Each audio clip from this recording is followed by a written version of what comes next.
Hello दोस्तों, नमस्कार। सबसे पहले आपको दीपावली की ढेर सारी शुभकामनाएं और बधाइयाँ। आप इसी तरह से आगे बढ़ते रहें और लाइफ में कुछ अच्छा करते रहें दोस्तों। आप देखिए कि आज जिस कंपनी के बारे में मैं बात करने वाला हूँ वो है एक फास्टेस्ट ग्रोइंग कंपनी है। आप यहाँ पे देख सकते हो कि इस कंपनी का जो ग्रोथ है कुछ इस प्रकार है। आप यहाँ पे नज़र डालना दोस्तों। कभी 2014 में इनके पास एक रिटेल स्टोर हुआ करता था। आज फिलहाल में इनके पास 43 ओशिया स्टोर है, यानी रिटेल स्टोर है। आप यहाँ पे देख पाओगे। चलिए देखते हैं इसके बारे में कुछ बेहतरीन चीज़ें और जानेंगे कुछ बेहतरीन। और मैं आपको सबसे पहले इसके रिजल्ट पे ले चलता हूँ और दिखाता हूँ कि रिजल्ट किस प्रकार है। तो दोस्तों आ गए हम ओसिया हाइपर रिटेल के रिजल्ट के बारे में। जी हाँ दोस्तों, हाइपर रिटेल ये इसी स्टॉक के बारे में मैं बात करने वाला हूँ। 544 करोड़ का मार्केट कैप है, 52 का प्राइस है और 43 का पी है। आप देख सकते हैं कि रिटेल रिजल्ट के हिसाब से बात करें तो रिजल्ट काफ़ी ज़्यादा बेहतरीन दिखाई पड़ रहा है। सेल्स ईयर ऑन ईयर 68% से अप होता हुआ दिखाई पड़ रहा है दोस्तों। यहाँ पे आप देख पाओगे कि सितंबर 22 में 162 करोड़ था, अभी फ़िलहाल में 271 करोड़ है। और जून पिछले क्वार्टर में 205 करोड़ था, अभी फिलहाल में बढ़ के 271 करोड़ हो गया है। तो ईयर ऑन ईयर और क्वार्टर ऑन क्वार्टर भी कंपनी का सेल्स बढ़ता हुआ दिखाई पड़ रहा है। अगर हम इबिट्टा की बात कर लें तो इबिट्टा कभी 8.20 हुआ करता था, आज 17.20 है। और पिछले क्वार्टर में भी 13 पॉइंट था, यानी क्वार्टर ऑन क्वार्टर और ईयर भी इबिट्टा बढ़ता हुआ दिखाई पड़ रहा है। नेट प्रॉफिट की बात कर लें तो नेट प्रॉफिट भी क्वार्टर ऑन क्वार्टर यानी ईयर ऑन ईयर 2.72 से बढ़ के 4.81 हो गया है। और क्वार्टर ऑन क्वार्टर बात कर लें तो 3.70 से बढ़ के 4.81 हो चुका है। तो दोस्तों कुल मिला कर कहें तो कंपनी का जो रिजल्ट है काफ़ी ज़्यादा बेहतरीन है। आपके पोर्टफोलियो में यह स्टॉक है कि नहीं? 2019 में एसएमई में यह कंपनी लिस्टेड थी, अभी फ़िलहाल में मेन बोर्ड में है। तो चलिए देखते हैं इसके और कुछ चीज़ों को, क्या इसका बेहतर भविष्य है कि नहीं, हमें निवेश करना चाहिए कि नहीं, चलिए देखते हैं। तो दोस्तों अब पहले बात करेंगे कंपनी के पीएनएल के बारे में। यहाँ पे आप देखिए मैंने क्वार्टरली रिजल्ट आपको शो कर दिया है, बता दिया है। पीएनएल के बारे में बात करेंगे, सेल्स के बारे में सबसे पहले बात करेंगे। आप देखिए सेल्स कभी 19 करोड़ हुआ करती थी, आज सेल्स 732 करोड़ हो गई है, यानी 732 करोड़। 19 से 732 करोड़ कंपनी की सेल्स हो चुकी है दोस्तों। एक्सपेंस की बात कर लें तो एक्सपेंस भी इसी हिसाब से बढ़ रहा है। और ऑपरेटिंग प्रॉफिट की बात करें तो ऑपरेटिंग प्रॉफिट कभी 2 था, अभी 39 है। दोस्तों यहाँ पे एक चीज़ पकड़ने वाली है कि जो कंपनी की सेल्स है काफ़ी ज़्यादा है, लेकिन ऑपरेटिंग प्रॉफिट 39 है, आप देख पाओगे। अगर हम ऑपरेटिंग प्रॉफिट मार्जिन की बात कर लें तो ये 5% से ग्रो होती हुई दिखाई पड़ रही है, जो कि कम है। इसे कम से कम 10% से प्लस होना चाहिए, तब मज़ा आता है किसी भी कंपनी को ओन करने में। दोस्तों यहाँ पे ध्यान देना कि जो कंपनी का इंटरेस्ट है, कंपनी अभी फ़िलहाल में इस मार्च 23 में 22 करोड़ का इंटरेस्ट पे की है और साथ में 8 करोड़ का डिप्रिसिएशन भी है। तो दोस्तों ये दोनों बात ध्यान देने वाली है कि कंपनी इंटरेस्ट और डिप्रिसिएशन भी पे कर रही है। यहाँ पे नेट प्रॉफिट आप देख पाओगे कि 10 करोड़ का निकल के आ रहा है।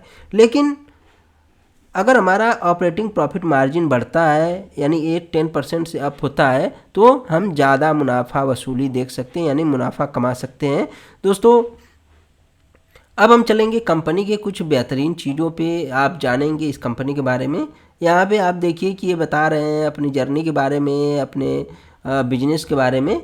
हम एक बार इसके रिटेल स्टोर को देखते हैं कि कैसे क्या क्या ये बेचते हैं। दोस्तों ये आ गया, यहाँ पे लिखा हुआ है Gujarat fastest growing retail chain. तो जी हाँ दोस्तों, ये कंपनी गुजरात में काम करती है। अभी फ़िलहाल में आप देख पाओगे कि इनके स्टोर में किस प्रकार के प्रोडक्ट दिखाई दे रहे हैं। इनका कहना है कि जो हम प्रोडक्ट अपने स्टोर में रखते हैं उसमें खाने वाले और प्लस ना खाने वाले, यानी फूड आइटम और नॉन फूड आइटम 50-50 के रेशियो में रहता है। यानी जो खाने वाले प्रोडक्ट हैं जैसे कि ग्रोसरी और वेजिटेबल फ्रूट, ये सभी 50% हो गए हैं। और बाकी की जो चीज़ें हैं जैसे कि फर्नीचर, होम फर्निशिंग, हैंडीक्राफ्ट और हाउस होल्ड वाली चीज़ें हैं, कपड़ा वगैरह, अंडर वियर या फिर इनर वियर जो भी है, ladies wear, men's wear, bags और फुटवियर, ये सभी चीज़ें 50 के रेशियो में रहती है। तब भी इनका कहना है कि जो चीज़ें बिकती है वो सबसे ज़्यादा जो बिकती है वो नॉन फूड आइटम बिकता है। जी हाँ दोस्तों। तो दोस्तों मैंने आपको इसका जो ग्रोथ बिजनेस है जो ये बताना चाहते हैं कि हम किस प्रकार से ग्रो किए हैं या फिर मेरा अचीवमेंट कैसे है, तो इनका जो स्टोर इन्होंने ओपन किया था वो मैंने दिखा दिया। और कंपनी यहाँ पे आप देखिए कि कंपनी के बारे में बहुत कुछ चीज़ें जो नहीं उपलब्ध है, लेकिन जितनी चीज़ें हैं मैंने आपको बता दिया है। और इस प्रकार का बिजनेस ग्रो कर सकता है दोस्तों। आपने डी मार्ट को देखा होगा, अगर मैं पीयर ग्रुप में लेके चलूँ तो आप देखिए कि पीयर ग्रुप में एवेन्यू सुपर मार्ट का नाम पहले आ रहा है, यहाँ पे आप देख पाओगे एवेन्यू सुपर मार्ट। और ट्रेंट भी कुछ इसी तरह का काम करता है। यहाँ पे वेदांता फैशन का नाम आ रहा है, लेकिन वेदांत फैशन में सिर्फ और सिर्फ ये लोग कपड़े बेचते हैं, आप लोगों को पता होगा। एक सीजनल बिजनेस है वेदांत फैशन, लेकिन ओसिया हाइपर रिटेल एक एक एवरग्रीन बिजनेस है, ये बात आप समझ लेना दोस्तों। तो ये इसका सिर्फ एक से तुलना किया जा सकता है, वो है ओसिया हाइपर का एवेन्यू सुपरमार्ट से, और आप ट्रेंड से भी इसकी तुलना कर सकते हो दोस्तों। एक बात और है ओसिया हाइपर का कि ये ऑनलाइन प्रोडक्ट भी उपलब्ध कराते हैं, लेकिन एवेन्यू सुपरमार्ट ऐसा नहीं करता है। तो दोस्तों ये रहा कंपनी के बारे में कुछ डिस्कशन। आपके पोर्टफोलियो में क्या यह स्टॉक है कि नहीं है, आप मुझे कमेंट सेक्शन में बता सकते हो। एक बार इसके शेयर होल्डिंग पैटर्न पे चलते हैं। शेयर होल्डिंग पैटर्न इस वेबसाइट पे उपलब्ध नहीं है, लेकिन दूसरे वेबसाइट पे आपको लेकर चलते हैं और देखते हैं कि शेयर होल्डिंग पैटर्न में क्या दिखाई देता है। तो आ गए हैं हम कंपनी के दूसरे चीज़ों पे। अब हम शेयर होल्डिंग पैटर्न की बात करेंगे। आप देखिए कि जो एक निगेटिव चीज़ है कि कंपनी जो ऑपरेटिंग प्रॉफिट बना रही है काफ़ी कम बना रही है, ये चीज़ थोड़ा सा हजम नहीं हो रही है। तो अब हम आ गए हैं कंपनी के जो है कि इन्वेस्टर जो शेयर होल्डिंग पैटर्न है उस पर।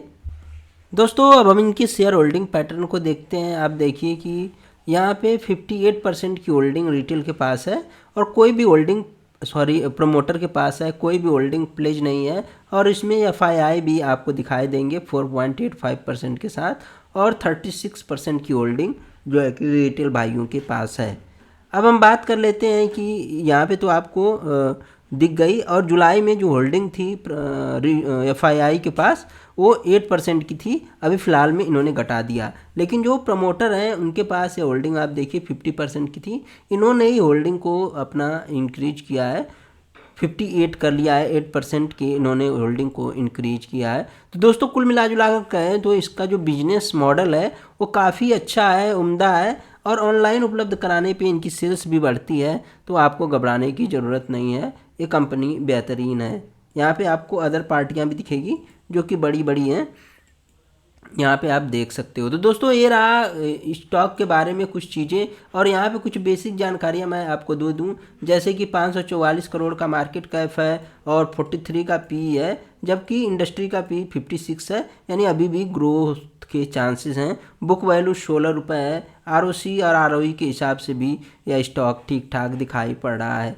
दोस्तों डेट टू इक्विटी आप देख सकते हैं 0.72 है, और इंट्रिंसिक वैल्यू 55 का दिखाई पड़ रहा है, और फेस वैल्यू 1 है, यानी अब एक स्टॉक